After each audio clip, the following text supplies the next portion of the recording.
In the game of football, different nations have different unique types of players they produce.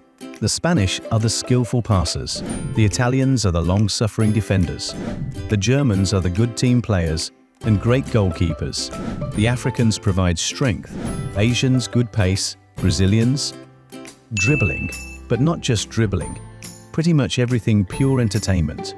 Brazil have produced quite a number of generational talents that gave football a good name, from Pele to Garrinchia, down to the Rivaldos, the Nazarios, Gauchos, and we're currently tasting the sweetness of the likes of Neymar, Coutinho, Firmino, and so on.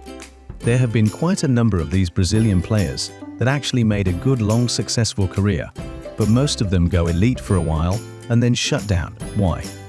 Football is a very interesting game, but it is very much unforgiving. You can possess the greatest talent, and you can be loved and cherished by millions of fans around the world. But if you don't consistently play by the rules and put out good performances, you become a goner, and there are certain things one needs to have on the palm of their hands to not fall victim. 4 players, Ronaldinho, Adriano, Robinho and Neymar, are the example of this video. These 4 players have quite a number of things in common. They're Brazilians and are very talented, but aside from these good traits, they have some really common bad traits as well, which ended up playing a role in limiting their bright careers. The deadliest, if them all, distractions. Distractions have many branches ranging from partying, lust, drug, and alcohol usage, laziness and all other things that limits a player from focusing on carrying his career to the next level. Ronaldinho could easily be named as one of the greatest footballers of all time. He had no match during his time. He was a king on the pitch and can do almost everything. Scintillating and mesmerizing, he was a giver of entertainment. He won the Ballon d'Or twice, but then suddenly his career died.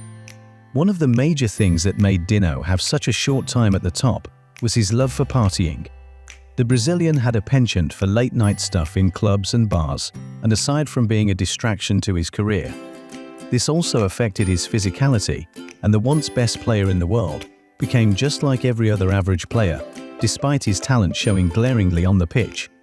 Just like with Ronaldinho, partying was also a major lifestyle for both Robinho and Adriano, but Robinho's added a case of total unseriousness.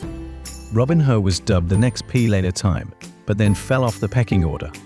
The star was a jewel for Real Madrid, but then sometimes he goes crazy on the pitch and would attempt skills that kill the team's morale and attack. He was unserious. He left Real Madrid for Manchester City and totally forgot who he signed for saying, "I accepted to join Chelsea" in a press conference, before being corrected that it was Manchester City. He later admitted he didn't know who he signed for. Robinho off the pitch wasn't good either, as he was once accused of raping a girl. He just couldn't focus on his footballing career, which looked to be very promising at a time. Adriano, probably the unluckiest among these 4. Partying was also part of his lifestyle, as he was caught numerous times. But Adriano was raw talent, deadly in front of goal, and a good holder of the ball with his glorious left foot. In 2006, after being caught partying, Brazil coach Dunga advised him to regain his motivation for playing football, as he's a talented star, but Adriano was not ready to take heed. Although he helped Inter win 4 consecutive Serie A titles, his behavior was getting out of hand, and he was loaned out to Santos, where he still didn't change. He moved to Flamengo, and then back to Italy with Roma. That was when it all got the worst. Adriano stopped scoring, and was either getting injured or partying in a nearby nightclub.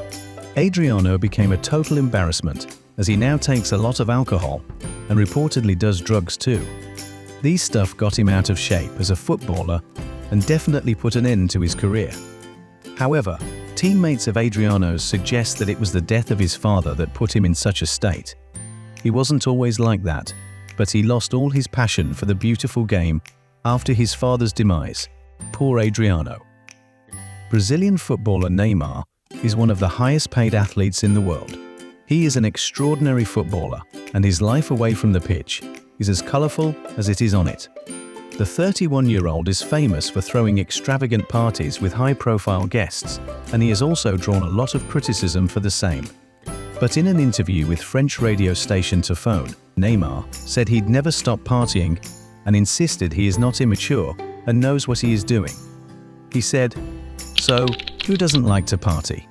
Everyone likes to have fun. I know when I can go. I know when I can do it. When I can't. Contrary to what people think, that I'm immature, that I don't know what I do." Neymar's girlfriend Brunei Marquezine spoke to Paper del Brasilia lifestyle magazine about her relationship with Neymar, how Neymar spends his money and the rest. She said Neymar is a romantic guy. He knows how to treat a girl. Neymar is a sex addict also. That all I can say for now. Partying is a lifestyle among most of these Brazilian players, as we see players like Dani Alves, Rafinha, Vinicius Jr. in this lifestyle, if not done moderately, can be of great harm to a player's football career, as with Ronaldinho, Adriano, Robinho.